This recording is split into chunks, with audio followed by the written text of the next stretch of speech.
Welcome back to the Present Fathers Podcast. Our guest in this episode is Dr. Stewart Perrilliat, founder of Man to Man Urban Youth Advocate. He discusses the importance of fathers and the impact that fatherlessness has on communities. He shares his personal journey of growing up in Oakland with significant challenges and eventually joining the Marine Corps to escape. He rose to the rank of sergeant and after his time in the Marine Corps decided to return to Oakland and found his advocacy program. He has spent decades ministering to this community, including to the prisons, and has learned a great deal and has a great deal of experience to share in this episode.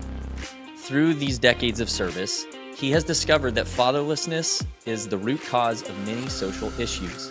Dr. Perrilliat emphasizes the need for emotional regulation and communication skills in fatherhood and highlights the role of coaches and schools in teaching these skills. He also addresses the challenges of co-parenting and offers a great deal of useful advice in this episode as it relates to co-parenting. He stresses the importance of building trust and rapport with your children, and he does this to fathers who are typically resistant to seeking any kind of help. Dr. Perrilliat encourages fathers to stay the course and be active, to be present and consistent in their children's lives. And through this, that makes a massive difference. I'm very excited to share this episode with you. Dr. P is an incredible guy who has done a lot of amazing work. He's on the front lines of fatherlessness, making a difference. And his perspective is extremely valuable for all of us to understand because what he's going to share will help us triangulate how we can make a better difference in our own communities. So please tune in, listen closely. His experience is one you want to learn from. And if you feel so inclined, please check out Man to Man Urban Youth Advocate and help them help young men and to restore relationships between parents and their children. Welcome back to the Present Fathers Podcast. We are very thrilled to present to you Dr. Stewart Perrilliat. Dr. Stewart Perrilliat runs the Man to Man Urban Youth Outreach or Advocacy, and has been doing prison ministry and a whole bunch of really great things for a very long time. So we are very thrilled to welcome him to the podcast. Dr. P, how are you? Doing well. Thank you. Thank you for allowing me to be on your show. We're really thrilled, and I think the work that you're doing is extremely important.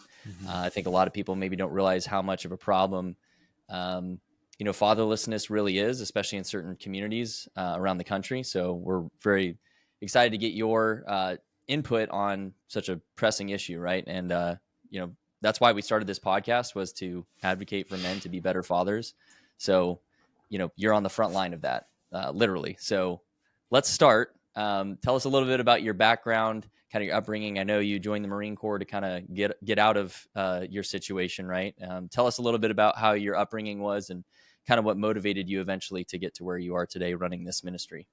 Absolutely. So, born in East Oakland, born and raised. It was a tough area growing up. Not really.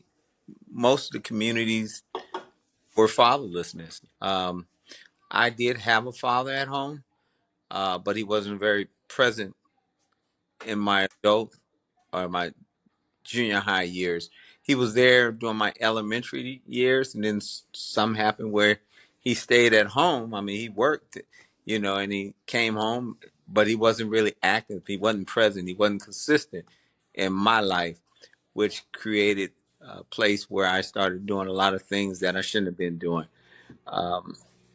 It was the murder capital, when I was in high school. A lot of drugs, a lot of killings, a lot of homicides. And even today, Oakland is the most dangerous city in California. So I joined the service to get out of that life and try to change my lifestyle. Figured, joining the Marines would be something that fits into my lifestyle in terms of fighting and survival and discipline was what I knew I really needed. And that was a key point that I was lacking in my life. And I knew that I needed it. Fast forward, I began to run an organization called Man to Man Urban Youth Advocate. And I did that for quite some time. Then I went, started working on my master's degree. And that's when I really found out how critical this work was. I thought I was working, to try to help find a solution for the kids, the young, youth. And so I wrote my thesis on disadvantaged young men in urban communities. Went all the way to the 1940s in East Oakland, when it was a very thriving community. Had 4 military bases, had a lot of factories and black businesses, and had the Black Panther movement. So things were, progressive. But then that's when drugs began to come in and crack, and that changed the whole trajectory in terms of our communities. And now, what used to be the friendly community ended up being, a war zone. And so, at that point, again, I'm still thinking that the youth is a problem. So I'm gonna find a solution for this problem. And then I started working on my dissertation. And the real funny thing here is, when I was working on my thesis, I had everything. We knew what the problem was. We knew, everything that needed to be addressed. All I had to do was come up with a solution, and I could be finished with my dissertation in a year. And then that's when I started seeing it's not the youth, it's the fathers, the lack of a fathers, and that the youth was only a byproduct of the issue, but the root cause was fatherlessness. And so that's where I started putting most of my energy in terms of working with this fatherless nation, because there's a saying that fatherlessness is the most destructive trend of our society. But what people fail to understand is, in every country, not just the US, wherever there's a father, there's an issue, which is a problem, and it's the most, when they say the most destructive, 90% of our social ills is because of this issue. So if we can fix the fatherless problem, we could fix 90% of our social ills. Yeah, we agree completely with the importance of having a father around and involved and engaged. Like we said, this is why we started our podcast. So, it was very obvious to us from our points of view before we started that this issue is significantly, worldwide is a problem. So let's maybe hone in a little bit more to where you are working. Tell us a little about specifically man to man, what it is, how how you work with the communities, and just a little bit about it, and then we'll kind of go from there into maybe the broader conversation. Okay, so I've been going to San Quentin State Prison since 1995. I started off playing against basketball against the inmates, and building those type of relationships. I also have I met Wayne in San Quentin. Uh, I was an advisor for the San Quentin News Department, and then I began our program, man to man, working in conjunction to. I'm also a pastor, so I preach in the chapel as well. And so I'm trying to reach them any way that I can. So all our classes are in San Quentin State Prison, in the chapel.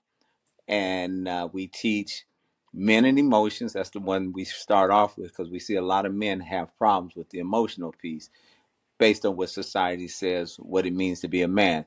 And so, they've shut off their emotions, how they feel, how to be transparent, how to be vulnerable. So that's the very first class that we teach. And then we teach uh, conflict resolution, active listening, miscommunication. All of these, now, I know we're talking about fatherhood, but all of these play a part in terms of fatherhood. And I'll tell you why. If you're a single father, you need to know how to communicate with the mother and co-parent. If you don't know how to do that, that's a problem. And what's going to create is what we call miscommunication. Um, need to know how to communicate with your children, and how to be able to actively listen, and to be able to share how you feel, which is something that we don't do as men, because we're taught that we're not supposed to share how we feel. We're not supposed to have emotions. And so when we feel that we have these emotions, then we feel guilty, like something's wrong with us because we're crying, or we're emotional, or we're transparent or open, or all of these things. So those are the classes that we start with. Then we teach our fatherhood class, which is a 12-week class.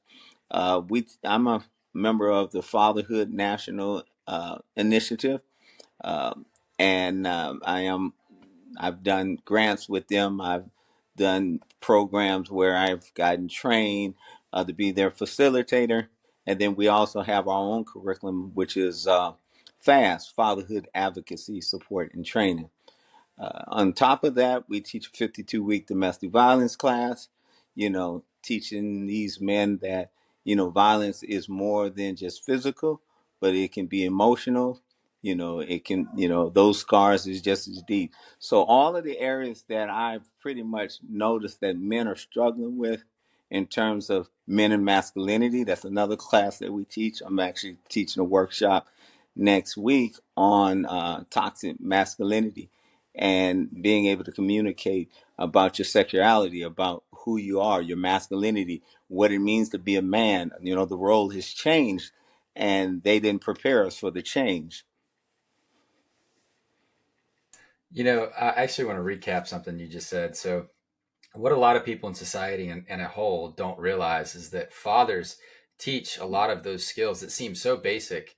And what you don't realize is they're really not unless that father is there. People take that for granted. So the fact that you go in and you're teaching like inmates, for example, you know, differentiating factors, to quote Nick Lavery, something like emotional regulation or communication and violence and what it causes, not just physically but emotionally and down the road spiritually. That's a big deal, and I don't think people really realize in a whole what that can do to somebody. So I love the fact that you pointed out that those are some of the key factors and what I guess just men or fatherly figures do, but fathers as a whole do as well. Absolutely. Justin, you're right on point. And the thing is, our program, there's a reason why we start off with emotions and the other classes fall in place. All our programs and all our curriculums are lived experience. So it's based on my own basic life of growing up, wishing what I had, what I neglected. And so you're right. The guys that's in prison, we're teaching them how to be fathers while incarcerated. So they can still build relationships with their children while still behind bars. Yeah. It's Brandon, go ahead. I was going to let you take care of the I had something to say about the toxic masculinity thing, but I'll let Brandon say something Well, first. I just wanted to ask you if you could dive into that a little bit more, because that word is very thrown around, and there's a lot of differences and opinions and things like that. So if you don't mind, go into that a little bit deeper for us. About the toxic masculinity, Yes, yeah, please. there's a lot of, um, let's say when I was growing up, my dad was the breadwinner. He was the one who went to work every single day to make sure the lights was on, make sure that we had a roof over our head, we had food in the house, and we thought that generated us to be or equated us to be this what we call a man, and that defined us in terms of our masculinity. Well, uh, now there's women that's making more money than men. There are men who lives in a woman's house that she pays for or drives her car. So when we think about the masculinity now, we don't know where we fit in because the goalpost has changed. It's moved, and we haven't been prepared for the move. And so, what makes it bad is if you don't know who you are in terms of a man, and you have a mate who's doing very well in terms of making this money, then you feel like you have to exercise your masculinity toward her to prove to her that you're a man. And that's when the domestic violence comes in and you start beating her because you want to show that you're this masculine man. But that's not really masculine. That's, for me, that's weak, Right. because Yep. if you have a woman who's actually working and bringing money in the house and it's coming into the same household. Now, I'm going to flip the script. I was a single father where I had my daughter in the third grade, my son in the sixth grade. I'm working on a master's degree and I'm mother and dad. Now, the mom wasn't on drugs, she wasn't on alcohol, or she wasn't living in the streets.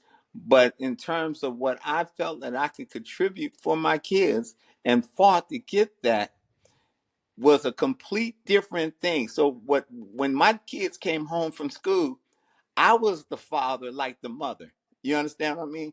I was the one who prepared the meals. I was the one that Yeah. did the homework. I was the one to make sure that they went to football practice and basketball practice and voice lessons and PTA meetings. Now, that's not the masculinity in which I grew up. You understand what I mean? Yeah. But Yeah. that's what we are today. I hope I'm covering what you're asking. Yeah. No, that's really well said. Go ahead, B. Yeah, I think. You look like. Well, I was just gonna, we've talked about it on this show before, but I think what you were describing, how traditionally men would go to work, they they pay the bills, they put the food on the table, and that's kind of like that was the definition of what a man was, is really one dimensional. And if you really look at what authentic masculinity, being an authentic husband or an authentic father, there's many more facets that's way beyond putting food on the table. But I think I agree with you. I think we were, for a long time, that was enough in our culture, and then it wasn't, right? And that's a whole separate episode probably to talk about how that happened. But I guess just to like drive the point home, from your experience, what you're seeing where you're working, though, that is a deeply held belief still, that oh, I've got to be the provider, and if I'm not, I can't be a man. And so it's causing a lot of bad behaviors. Is that correct? Absolutely. Absolutely. Okay. And so, outside of educating them incarcerated, what are things that can be done outside of that situation to kind of prevent getting there in the first place? Absolutely. And that starts with the early age and people need to understand what early age is. Junior high is too late. Sixth grade is too late. Third grade is too late. You have to catch them Wow. early, because if you don't catch them, the streets is going to catch them. And what happens in terms of fatherhood and masculinity, and when we talk about it, let's just tie it all together. If you don't have that father in your home, then you're missing that foundation, a major foundation that defines who you are. And so when you don't have that father, then you have identity issues. And what happens when you have these identity issues, you start taking on the role where people define who you are. And because you don't know who you are, you begin to walk in those, those steps that people say, yeah, man, you're a drug dealer. Yeah, I'm a drug dealer. Man, you a hustler, man. Yeah, that's who I am. I'm a hustler. Man, you a pimp, man. Yeah, that's what I am. I'm a pimp. You a killer. Yeah, I'm a killer, man. That's who I am. And they begin to adopt that behavior into their lifestyle because of a lack of identity of who they are. That's Yeah. So such a essentially, true statement. Oh, sorry, Brandon. Go ahead. I was going to say that's just such a true statement. Is if we don't teach our children, the world teaches them, and they teach them in such a more brutalistic and more immature and lack of awareness way, right? I mean, us parents, we have a very defined way of looking at how we want to teach our children, how we want to guide them, what kind of path, and the world has no care in that, and it will teach them whatever it wants, however it wants, and in a much more brutalistic manner. So. No, you're absolutely right. And the thing that hurts me the most is the system that says that they are for the children's best interest is not for the children. We're talking about child support services. Yeah. I mean, when you think about child support services and they say we're here to do what's right for the children, but that changes when the father is the person uh, who has full custody. So now that shifts in terms of the financial giving, in terms of what the mom gives in reference to what the father gives. It changes in terms of, you know, who, it's not a lot of child support managers or caseworkers that are men. There's not many mediators that are men. And even the men that's in the judge still doesn't take and make it go straight across the board in terms of fairness.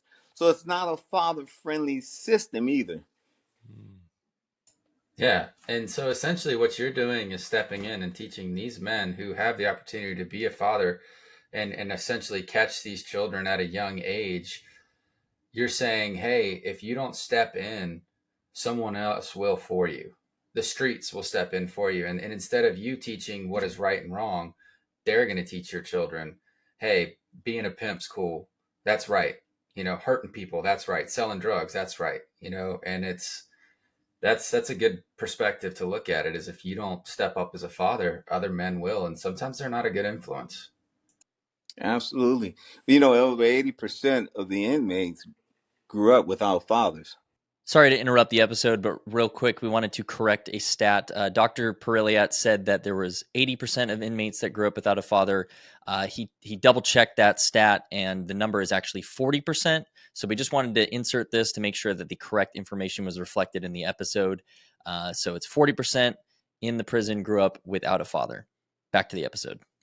So when I have this fatherhood class and we start talking about this, they're in there and they're, I mean, literally crying. But, of course, I have to set the stage in terms of this is a safe environment, man. You can be anywhere you want to be. And if anybody laughs or ridicules or makes fun of you, I'm kicking them out the class permanently. They can never come back to the class because I got to set a safe place so these guys can be who they are. And then they're like, Dr. P, you got me up in here crying like a little, you know what? And, and I don't know why you got me in here, man. And my thing is, no, you need to understand one thing. You're human, and humans have emotions. And so there's nothing wrong with you. You just got to uproot that old foundation and lay a new foundation, because all that thinking that you used to think is all wrong, and it's gotten you in trouble because it's wrong. And now you have to, go a different route, a different way. And they're, they feel bad because they're like, I was selfish. Now that they have time to think about it, I was selfish and I did what I wanted, and now my children are without their father because I was selfish. Yeah. And I mean, that in and of itself right there, that could be a dangerous spiral, right? If that's not handled well. Just to go back on, being emotional. I think one thing we've heard from numerous angles, numerous backgrounds on this show specifically, is how vulnerability is really a superpower. And it's probably the most underutilized tool by men with other masculine relationships. And, if you kind of just reflect on your past and, I think we've all kind of had this phase in our life where we hung out with like the people we thought were going to make us cool or whatever, right? They were going to give us the status we so desired. No one in that group was vulnerable at all. It was all a facade. Everyone's putting on masks. And so wherever you are in the world listening to this, whatever upbringing you had, that is a recipe for failure. It may not be prison, but it's not going to set you up for success. I guess let's start with the inmates. How are you actually able to break through to them on that? Because that seems probably like the most foreign concept possible for someone growing up on the streets and then finding themselves in prison. But then also let's maybe take that to, with all of your experience working with men from numerous backgrounds, what do you think just kind of the average guy can take from your experience to be better about that in their own lives? Well, they have to change. The Bible says that we can't conform to the world, but we have to be transformed by the renewing of our minds. It starts here in our mind. And we have to change that thought process in order to change our behavior. And you have to be able to have it to a place where they can feel free to talk about whatever it is, because that's where they get set free, is when it's not when they keep it down hidden, it's when they expose it that they feel like, what, the shame is out, the guilt is out. I don't really care, I just want to be set free. I had a guy in my class, just to answer your question, George. He cried the entire class when we talked about fatherhood, not men and emotions. We talked about fatherhood, and we talked about what a good father is and what happens when a father's not in the home, and how that the implications of that affects us in overall part of our every part of life. When we have relationships with women, or whether we can nurture our children, or we make good decisions and wise decisions, I mean, whatever the situation is. And the thing is, when I told him, I said, look, I said, I know how you feel. And the thing for you to do is not want to come here anymore. I said, but stop thinking that and don't ever stop coming. I said, something's happening in you and it's awkward because you never felt it before. And so the best thing for you to do is to repel from it and run from it. I said, but you have to embrace it. I said, and you'll see that the more you embrace it, the more freer you get. Now, the guy was at the graduation. We just had our graduation Monday for our fatherhood class. And he gave that story. He choked up again. But, you know, he said, and everything in me never wanted to come back to that class. He said, but I kept hearing your voice say, don't ever stop coming. Don't ever stop coming. So, yeah, it's those kind of conversations that really, you know, and I don't just work with men in prison. I work at Yeah. apprenticeships, you know, where, you know, guys is learning trades, how to be carpenters, electricians, plumbers, concrete masons, and they're and there's women in there too. So, and there's blacks, there's whites, there's Hispanics. I mean, from 18 to 45, you know, and we just continue to teach these same fundamental things. The men and emotions. And I tell the women, I know it says men and emotions, but if you really want to get to know a man, then you need to understand his emotions, you know. And if you really want to build a relationship with the man and begin to understand who he is, but not only who he is, find out who your father was. Because your father, just like it impacts the young boys, it impacts the young girls. The women that's out there doing the human trafficking, the selling her body, I guarantee you there was a father missing at home. That girl that got pregnant when she was 15, I guarantee you it was that father that was missing her home. Or suicide or depression or mental health issues or anxiety and isolation, all of those things, I guarantee you look back at it, the father's missing from the home. Okay, so how do we fix this cycle? How do we break the cycle and fix this? Like whether it's specifically in any kind of community. I know obviously we're teaching the emotional regulation. We're trying to reach out to the younger adults at an earlier age to try to get them before the world does. But like, are there other ways that we can break this cycle? And yes, there are. I mean, one is that we have to get the mothers to understand the importance of this as well and to get them to work together. Man to man is not a woman's badgering type of organization.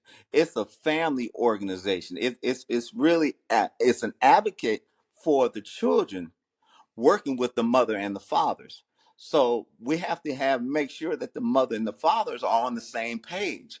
And a lot of times, because of hurt and pain, you know, the mom might not want you to be involved. Even if you might be helping the children, she may not want to because she has her own pain and history of what has happened because you decided you didn't want to be with her anymore. You want to be in another relationship. So first, we got to get both parents on the same page. That's number one. Because if you don't get the parents on the same page, the kids will work against the parents. They will play them against each other.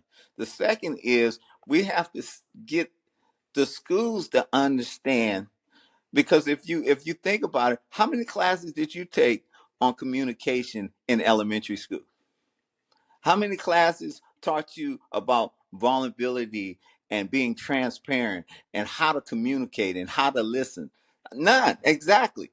And so, you know, when we think about this, we have to start this in the schools. And that's what I'm trying to do right now is I'm trying to start working with superintendents and principals of schools and begin to implement this at a very early age so they can start practicing this, that they understand that, you know, I have to be a great listener if I'm going to be a great communicator. And if I'm not going to be a good listener, then I'm going to get some of the conversation, which is going to be miscommunication, which is going to lead to conflict. And I don't do well with conflict.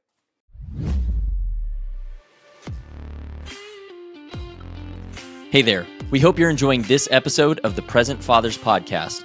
Our mission is to reach as many men as possible and equip them to be excellent family leaders.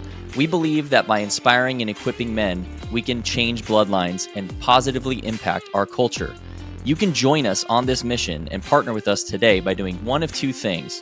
First, go to your favorite podcast platform, whether that's YouTube videos or Apple or Spotify, Google, etc., and leave us a review. The way the algorithm works is that it really values reviews, and this helps promote our stories to get them out to more people. The second way you can help is by sharing your favorite episodes with friends and family. Help us get the word out so that we can make a difference in our culture. Thank you for watching, and we hope that you join us in our mission to change lives. That's so wise. And it's almost comical that those aren't foundational things taught in school. You know, it's criminal, really. Not even at home, George. Well, yeah, there's that too. I mean, that is very true. Very true. Yeah, so I guess that's a great point too, right there, is if you're listening to this, reflect, take a minute, pause this, reflect on, are we teaching our kids that? Because those are skills you'll need in every single thing you do in life. Conflict resolution, listening skills, patience, emotional regulation. So yeah, it just seems though, it's so obvious, right? If you just take a little bit of time, you can really kind of pinpoint where a lot of this stuff is going wrong. And yet it just seems like it just keeps churning on forward. Obviously, it's trying to revamp the whole school system is probably not going to happen. So what are some, outside of just teaching it in the house, what else can parents do to maybe influence their schools to consider this more in their local communities? well, you know, we can think about coaches, because coaches, you know, spend a lot of time with your children, sometimes more than the parents. And so, you know, we're trying to work with, you know, AAU and football teams and have, you know, midnight basketball to get the guys off the street. But, you know, we're not just going to play midnight basketball. You got to go through these classes while you're not playing. So while the other teams are playing and you know you have 2 games to wait, then you're going to be in the classroom learning how to communicate. You're going to learn how to be effective in you know, how you communicate and how you uh, speak to people and how you treat people and how you open and how you're able to, you know, talk about how you feel without being judged. I mean, we have to hit them from everywhere we can, man. I mean, the hospitals. I'm working with the hospitals now, trying to figure out, okay, you know, let's see how we can save you some money, because all of these issues with mental health and all these issues with you know, depression and anxiety can be dealt with if we can just deal with, you know, trying to teach these simple things and getting fathers involved. A lot of times people think fathers don't want to be engaged in their children's life, but that's so far from the truth. A lot of times men run from their responsibilities because they don't know how to be a father and they don't have those skills. So let's start working with the hospitals. And how about, you know, before this kid is even born? Because if you look on our website, it says this is where it starts, and they're holding a baby in their hand. This is where it begins. You know, so to answer your question, Brandon, that's where we start. We have to start when they're infants, and we have to be able, you know, like mothers go to Lamont's class. Well, how, you know, what does fathers have? You know, what do we have to prepare us for parenting and fatherhood? You know, you go drive a car, you gotta take a test, man. You gotta learn how to drive a car. If you're gonna be a doctor, you gotta go to school and you got to learn how to, you know, go to school. And I mean, you get these degrees, but what do you get for fathers? I mean, or mothers? I mean, what kind of classes are out there for really actually, or even if there's classes, how many of us gonna take them? Yeah, it's a great point. I try and tell young men, you know, newlywed men that I know, hey man, the best time to learn about being a dad is now, before you're a dad. Mm-hmm. I promise. Yeah. And George, listen to some podcasts, read a book, do some stuff now. there's guys in my fatherhood classes in San Quentin that are not fathers. And they're doing just what you said. They say, I'm not a father, but I know one day I will be. And That's so, outstanding. you know, I want to learn how to be, you know, a good father. I want to learn how to, you know, have some tools that I feel like I'm equipped when I leave here that I don't ever come back. You So actually, I'm sorry, Brandon. I'm going to go real quick. You actually said something that really kind of struck home. You talked about their spouse or their significant others as well being on the same page with them. That's huge, and a lot of people don't really talk about that. Is that sometimes if you're not on the same page, I guess essentially this standard that is being set, you and your spouse, not just you as a father, the way they see you treat the spouse or the significant other is also huge. So I just had a real quick question. I'm sorry, I'm kind of throwing this one out there, but as far as fatherhood and having a significant other, if you have one who isn't really willing to play ball or to kind of help you set that tone in that environment or doesn't agree with you doing that, what advice would you give fathers as far as that goes on how to handle that Yeah, situation? excellent question. I just had a neighbor reach out to me on Saturday, and he knows that I work with fatherhood, and he lives down the street from me. And he was like, "Man, I need to talk to you. I'm dealing with some issues, and with my mom's, my son's mother." And so we went for a walk, went for a hike, and we began to talk about this issue. And I told him this. I said, you're only responsible for who you are. And co-parenting only works when two people are willing to work.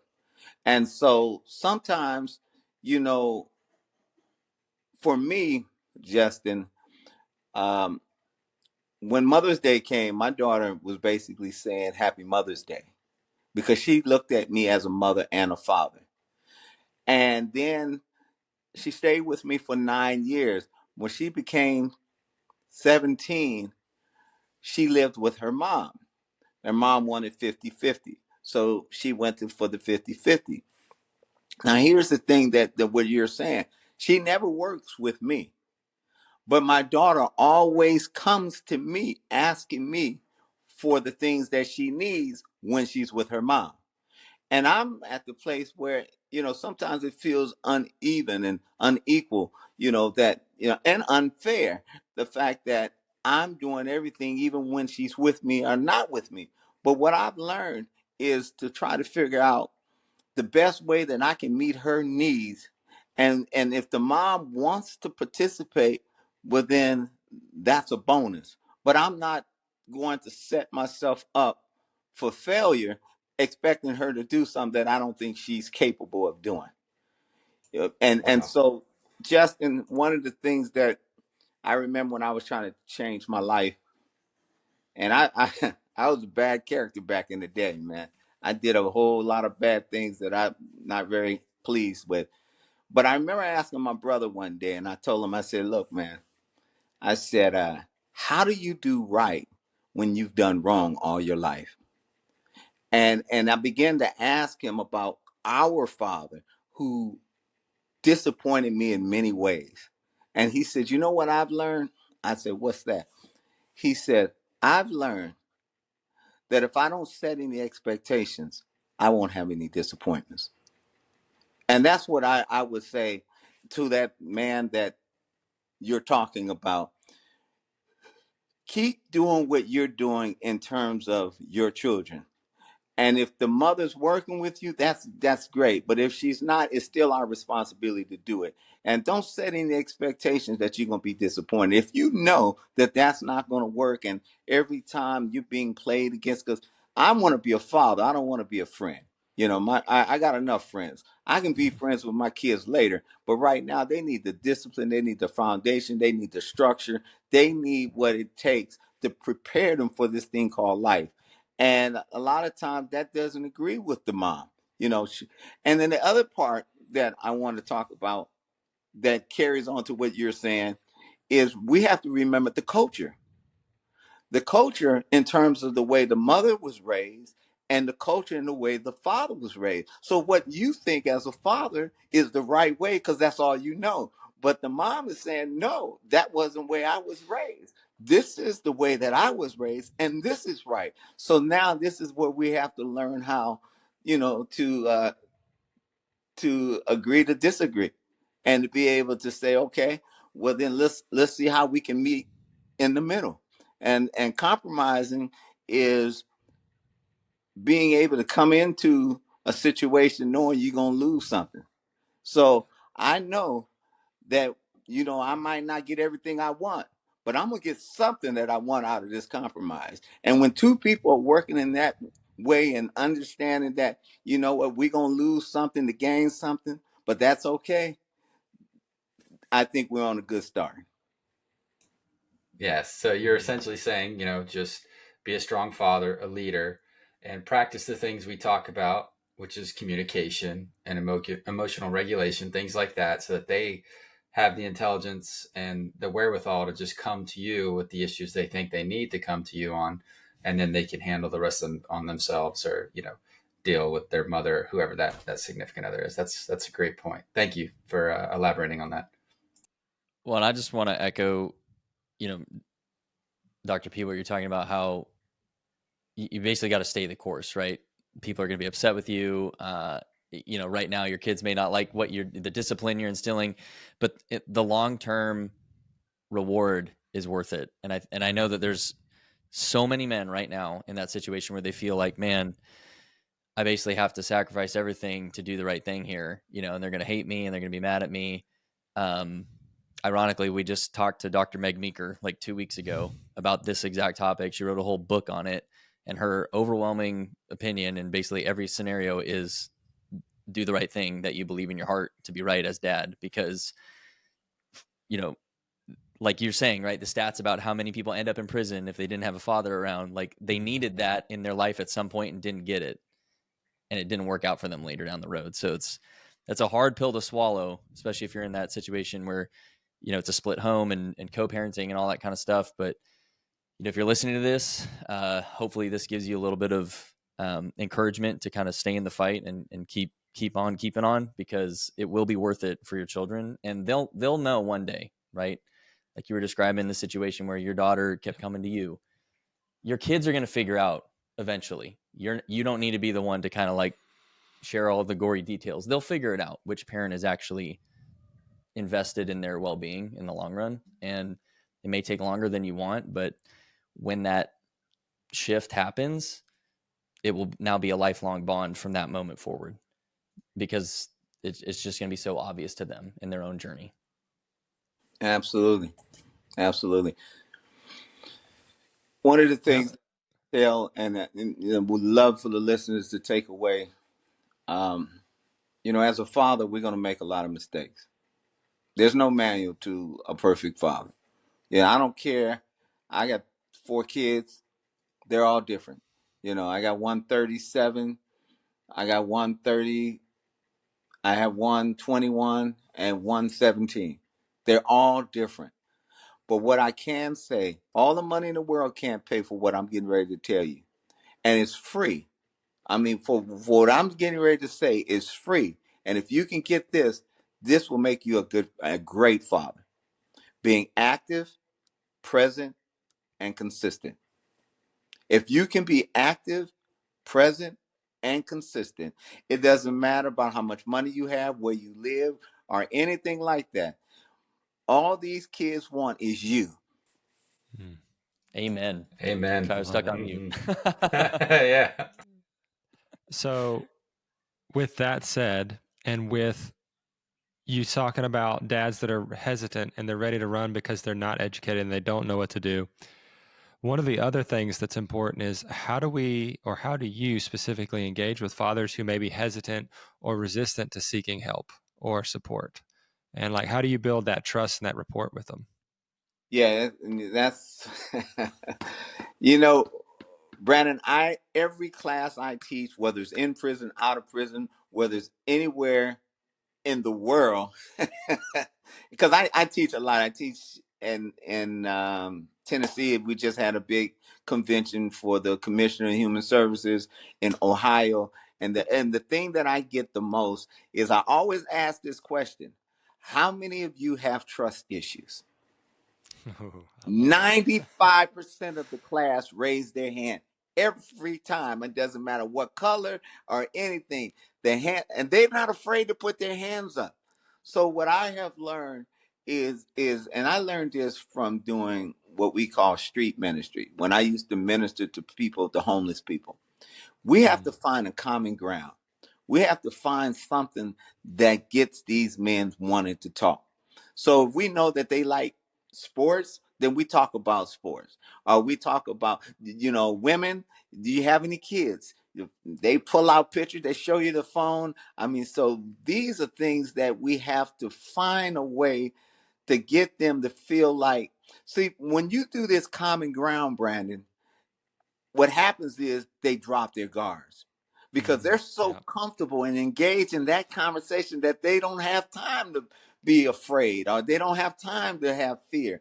And so then we start talking about the fundamental things, because now we've gained their respect in terms of the conversation, and then we build on top of that. That's what I do. It's so wise, and because deep down we all want to be connected, right? We want to be able to connect with others about the things we care about. It's just human nature. And so to kind of use that. And so this is great advice for dads with your kids. Find the common ground. That's right. You just said you've got 4 of them. They're all wildly different. So find the common ground for each to connect, and then you can gain their trust across the board. And that matters. Those little things matter, man. We've heard it from every single dad who's come on this show has talked about. It wasn't, like you said, it's not the cars, it's not the houses, it's not the trips. It's those little moments where they were consistent and they connected on common ground. That's so wise. Yeah. Yeah. And the next thing that I think is that I've learned with my youngest daughter, which I wished I would have done more with my other children, was to create memories. We go camping every year, and we go camping where a place where they have no reception on purpose. So they can't get on their phones. They can't play video games. We got to play board games. We have to do stuff where we have to be creative. We have to be social. We have to communicate. We have to have music and laughter. But we have pictures and photos to remember those times. And those memories you can never take away. So good. I love that. I don't want to get political necessarily. But, I don't come from the world you came from. I don't understand it to the degree that you do. And just when I look around at our country specifically, kind of over the last really 10 years, it seems very divided when it comes to color of skin, where you grew up, your religion, right? It almost is to a point now where it seems if you aren't the exact same as me, we can't have any conversation about any of this kind of stuff. Clearly, that's not the case in your experience. So trying to do this in a way that is it's a hot topic. A lot of people they want to say that, like, oh, I'm oppressed or all that kind of stuff. And I'm sure that is happening, right? There are people with very unfortunate circumstances and unfair. You talked about the system with rights for fathers. However, given those things, it's still not an excuse to just stop, right? So what have you seen work for people where they've got a lot up against them, but what are they doing that makes them rise above the situation and those who can't? Because I think that is the heart of the issue that needs to get public again, because we want to, in general, I'm speaking in generalities here, our country is so harps on, well, you're this color or you're from there, and and it just stops there. And that's just not true, at least in my opinion. Yeah. So if you could shed some light on that. It seems like we're regressing rather than progressing. It seems like we're going backwards. And you're right. It's a problem. It's a major problem, because we don't want to address the elephant in the room, and my whole thing is we have to expose it. We have to expose it for what it is. And we have to be able to articulate what that is that we're feeling. Yeah, I understand. Man, let me tell you, I went through it. And when I say I went through it, I was engaged in my children's life. My children's never been without me. They have never known their father being absent until we got a divorce. And the way they treated me was like a deadbeat dad. They put me $50,000 in the hole overnight based on some financials for 1 year. Out of 3 years, they took the highest one and said I had the potential of paying that. And it was a recession. So I did not have the ability or the potential to pay for that.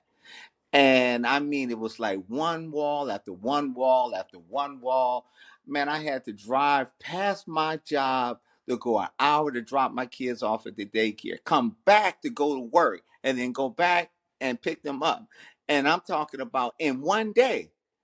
And it's just, I mean, one thing after another after another. But the thing that, and I'm not getting off of what you said, I remember crying in my room with my mom in the other room with her and trying to be quiet so she couldn't hear me, you know, just beat down to the point that I felt like I didn't have anything else to give. But the one thing I understood was these kids didn't ask to come here. And no matter what, I'm going to do whatever I can to provide for them anyway. They didn't know we didn't have money. They didn't know we didn't have food. They didn't know we was homeless, you know, because we lived with family members. But it turned around, man. And what I want people to understand is what you just said in terms of what do you do when it's all against you? When we talk about emotions, George, emotions is temporarily. And that's the thing that we don't understand. When I say it's temporarily, it's like seasons. It comes and it goes.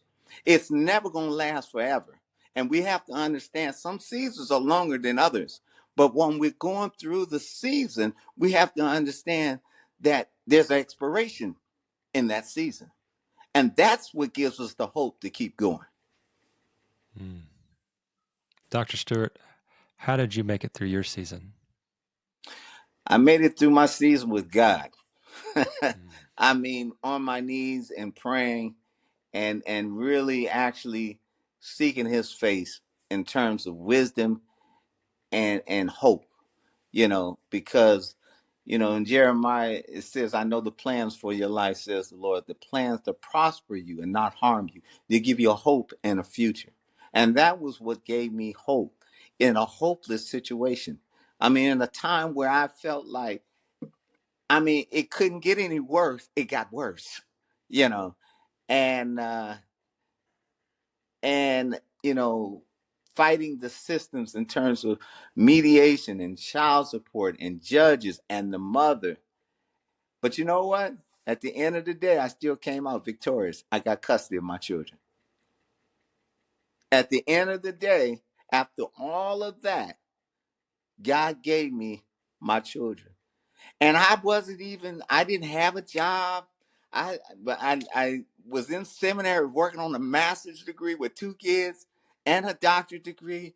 They didn't know. I told my daughter the other day, Brandon, I said, you didn't even know that I cooked and washed the dishes and did everything and did the homework with you and lay down for 2 hours from 12 to 2 to get back up to write papers until you woke up at 6 o'clock, made you breakfast, took you to school, you know, took my son to school early and, you know, doing all of they going to different schools. And, you know, it was nothing but the grace of God, man, that he carried me through it, man. He literally carried me through it. And then he shined his light on me and gave me custody of my children, you know, for 9 years, man. You know, so yeah, I still had the $50,000 debt, but I had my children, you know. Well, Dr. It's P, amazing. Sorry, hold on, give me a second. I had a friend who took his own life about 2 weeks ago, maybe three. And his daughter and I have been in contact. He had 2 daughters, and he just didn't see a way out. I guess my question would be, when a guy is in that, or a father is in that despair and that depth of darkness, obviously God's the answer, but is there anything else you would suggest for those men that could really kind of help lift them out of that? You know, there's no lone rangers in this thing called life. We all need somebody. And the problem is we feel alone sometimes. And when we feel alone, we isolate ourselves. But when we isolate ourselves, we lead ourselves into depression. And then we feel in a hopeless situation where we think we can't get out. And some people, they get to that place where they just like, you know what? I can't take it no more. But I have to say, we have to remember that that's an emotion. And I tell the guys in San Quentin, don't ever allow a temporary situation turn into a permanent situation. A temporary situation is how you feel, your emotions. You turn that feeling into a permanent situation. Now you take your life or somebody else's life. I didn't like how you made me feel. So my point is, if that is a man that's listening that is in a dark situation, they would say that they don't want to be around anyone. But I would say, make sure you are around someone. I pull people out of places like that, Justin, where I known they've been like that. And it's like, come on, man, let's go for a ride, and take them to a basketball game or a football game. And, they act like they didn't have a good time, and I was like, man, aren't you glad that you came out the house? It's like, no, man, I'm not. And then they start laughing, but then it's like, yeah, man, I'm glad you swooped me up, man. I'm glad you came and got me, man, because we all need somebody, man. I don't care how tough, how brutal you are, or how masculine you are. We all need somebody. And if we didn't, then why are we here? Why would it just be me or just be you? You know? And so that's, the Bible says, as iron sharpens iron, as one brother sharpens the countenance of another. We got to sharpen one another, man. I mean, we gotta be able to be there for our brother, to be able to pick him up and say, look, man, I got you, man. Come on, man. I know how you feel. I've been there. I understand. Let's go get something to eat. Let's go play some basketball. Let's go running. Let's go hiking. Like the guy, my neighbor, man. He told me yesterday I was I was leaving the house, and I was going to go walking, and he saw me, and he came back, and he's like, man, thank you so much for yesterday.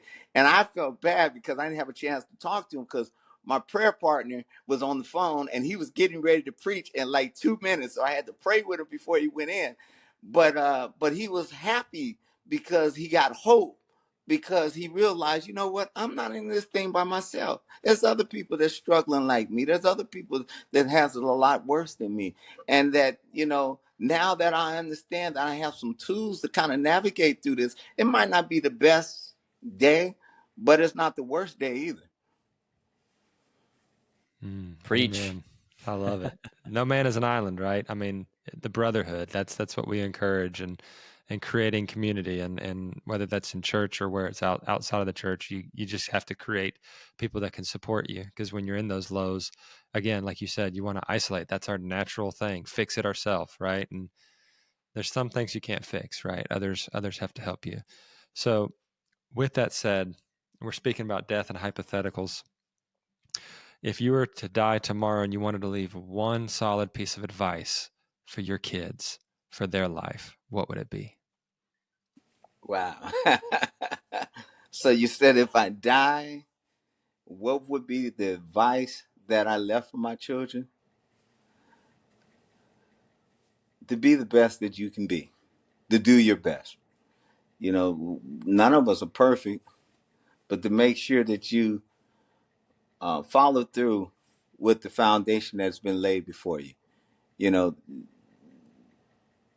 we think, well, as kids, they think that we're mean, and we're just don't understand them.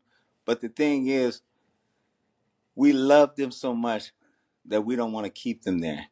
And so they have to understand. And I'll give you this real quick one that can kind of symbolize what you just said.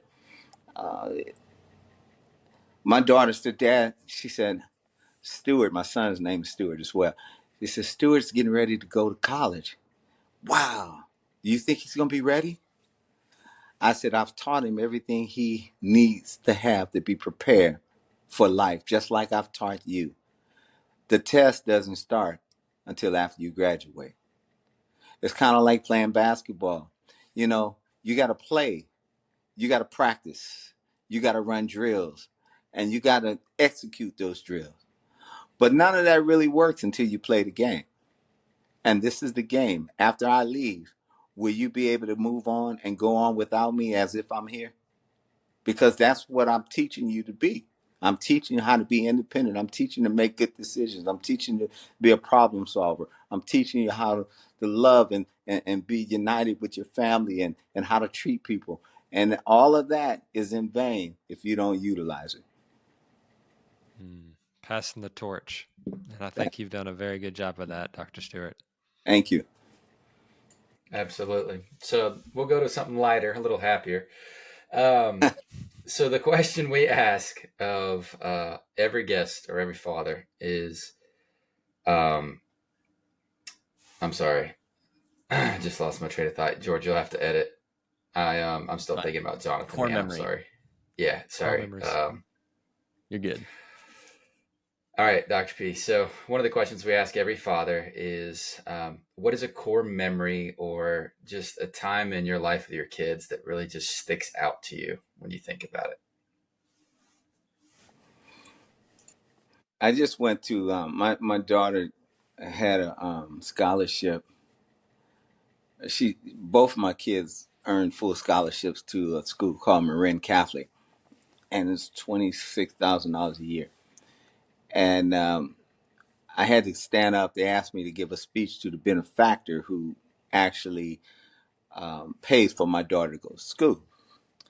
And the thing that stuck out the most was two things. One is the fact that every day in elementary school, my daughter brought me a flower and laid it on my dining room table. And it was a different flower. Never in the whole year did she give me the same flower. That was a memorable part for me. And then for my daughter, I remember, and she remembers it like, because she talked about it last week. She had picture day, and I did her hair, and I made sure everything was done right, and got her up really early and made sure that she was prepared. Walked her to school, and I said, "Baby girl," I said, when they get ready to take the picture, say, "This one's for my dad." She will never forget. I love that. And she told me when she came back from a retreat 2 weeks ago. She said when they had to talk about, it was Cairo's retreat, and the retreat changed her whole life. And she stood up before the parents and talked about it. And she said, "Dad, I was started to go up there and say, this one's for my dad." This is like 10 years later. That's amazing, man. I love That's it. amazing. I love that so much. All right, Dr. Stewart Perrilliat, where can people find you? Where can they get engaged, help out? What's the best way to do that? Well, the best way is our email address is man2man at man to man again, man2 man -uya.org. Man to man at man-uya.org. Our website is man-to-man, man-2 man-uya.org. All right. And are you guys on social media and that kind of stuff, or is it just the website? Yeah, I do a show called Can We Have a Conversation, so they can go on to YouTube, see all the interviews that I've had with fathers, with men, with mothers, with girls, and that's on. Just go on YouTube and put my name, or put "Can We Have a Conversation," and all of the videos will pop up. We have. I don't do social media like I should, but we do have. If you go on to man-to-man -uya, there is one for Facebook, TikTok, and Instagram. Outstanding. Well, we will certainly put all the links to everything in the description of this video. Any final words that you want to leave with the audience before we wrap? I think I gave it, but I'll say it again. What makes a very effective father is not about how much money you give or, you know, how much stuff you acquire. It's about you being present, engaged, and active. If you can be active and present, engaged, all the flaws in your life means nothing, because I'll tell you, there was a story about a guy, and the guy was a kid that wants to spend time with his father. And he kept asking his father how much money did his father give? How much money did he make? He's like, Dad, how much money do you make? And he's like, why? He's like, I just want to know. And his dad never told him. And so he said, Dad, I need some money. Can you give me some money? And he says, well, I just gave you $20. He said, but I need another $20. And his dad, it's like, okay, he gave him the money. And, and he felt like he made enough money. And he asked his dad, he says, well, Dad, he says, today you don't have to go to work. And he says, why? He says, because I've earned enough money for you to be with me for a day. He's like, I want to buy this day to be with you, Dad. And,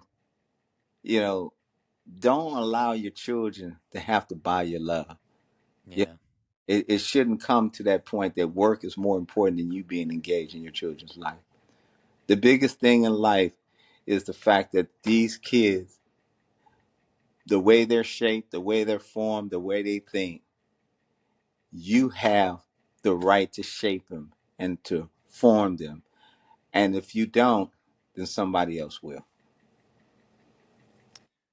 Wise words. Well, I want to thank you for your time, and thank you for your the way you've devoted your life to this mission and helping men and ultimately children, right? How we talked about, if you can train men effectively, it pours into the next generation. So thank you for your tireless efforts and your willingness to share here on this episode. And so for those of you listening, hopefully you took some encouragement from his story, but also check them out. They are a nonprofit, so if you want to donate, I'm sure that they can certainly use the support. And we just appreciate you listening. And with that, enough talk. Let's get climbing the mountain of fatherhood. We'll see you in the next episode. Thanks for tuning into this episode of the Present Fathers Podcast. Make sure that you subscribe to our YouTube channel and follow us on Spotify to catch all of our amazing episodes. We will see you in the next one.